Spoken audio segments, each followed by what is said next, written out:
Bayangin kalian udah semangat banget cari kerja, CV udah bagus, pengalaman juga udah ada, dan skill juga oke.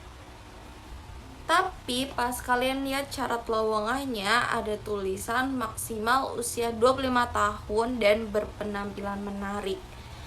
Dari situ kalian tuh langsung berpikir bahwa kalian tuh gak bakal lolos bahkan sebelum dicoba.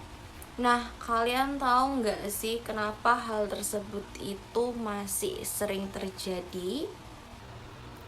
Halo semuanya, kenalin aku Sakura Aureliana Rifki, mahasiswa psikologi NIM 2510404. Nah, di video ini aku akan bahas satu isu yang sering banget terjadi tapi jarang kita sadari, yaitu diskriminasi dalam rekrutmen kerja di Indonesia. Nah, dalam psikologi organisasi, diskriminasi kayak gitu punya dampak yang besar, bukan cuma ke individu tapi juga ke perusahaannya. Orang itu akan jadi kehilangan motivasi, merasa tidak dihargai, dan akhirnya potensi terbaik jadi terbuang. Pemerintahan sendiri sebenarnya sudah sadar soal masalah ini, di mana ada kebijakan yang melanggar perusahaan mencantumkan syarat diskriminatif seperti batas usia atau penampilan.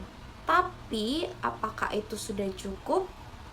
Menteri Ketenagakerjaan Yasir Lee resmi melarang adanya diskriminasi dalam proses rekrutmen tenaga kerja. Diskriminasi dalam rekrutmen itu seperti pembatasan usia, harus berpenampilan menarik atau good looking, status pernikahan, dan lain-lain. Pembatasan usia dalam proses rekrutmen hanya dapat dilakukan jika ada kepentingan khusus dan ada dua ketentuan yang mengaturnya. Pertama, pembatasan usia karena memang dibutuhkan atau diperlukan mengingat karakteristik atau sifat pekerjaan tertentu yang secara nyata berkaitan dengan usia. Kedua, pembatasan usia tidak boleh menyebabkan hilangnya atau berkurangnya kesempatan memperoleh pekerjaan bagi masyarakat secara umum. Teman-teman, dalam kesempatan ini saya ingin menekankan agar para pemberi kerja dalam menyampaikan informasi lowongan pekerjaan dilakukan secara benar, jujur, dan transparan melalui kanal resmi guna menghindari terjadinya praktik penipuan, pemalsuan, dan percaloan yang pada akhirnya akan merugikan para pencari kerja. Terakhir, surat edaran ini disampaikan kepada gubernur, kemudian untuk disampaikan kepada bupati atau wali kota dan pemangku kepentingan terkait. Pemerintah daerah turut mendorong dunia usaha agar menyusun kebijakan rekrutmen yang berpihak pada prinsip kesetaraan dan non-diskriminasi. Dan kepada dunia usaha dan dunia industri, saya mengajak untuk menjadikan ini sebagai momentum kita terus memperbaiki praktik rekrutmen agar lebih transparan, lebih adil, dan berbasis kompetensi. Melalui langkah ini, kita ingin memastikan bahwa dunia kerja di Indonesia menjadi tempat yang inklusif, kompetitif, dan menghargai martabat setiap individu. Download Tribun. Masalahnya nih teman-teman, aturan ini tuh sering kali hanya ada di atas kertas. Di lapangan diskriminasi itu masih tetap terjadi, hanya saja lebih halus nih. Misalnya tidak ditulis di lowongan tapi tetap jadi pertimbangan seleksi. Nah, hal ini yang bisa buat banyak orang merasa sistemnya ini belum benar-benar adil. Coba kalian bayangin berapa banyak orang di luar sana yang gagal bukan karena mereka itu tidak mampu, tapi karena tidak memenuhi standar yang sebenarnya tidak relevan. Nah, hal ini bukan cuman merugikan individu, tapi juga bisa merugikan negara loh teman-teman. karena kita kehilangan banyak potensi yang hebat. Jadi, apa aja sih yang bisa kita lakuin? Yang pertama, perusahaan harus mulai fokus ke skill dan kompetensi, bukan hal-hal yang subjektif.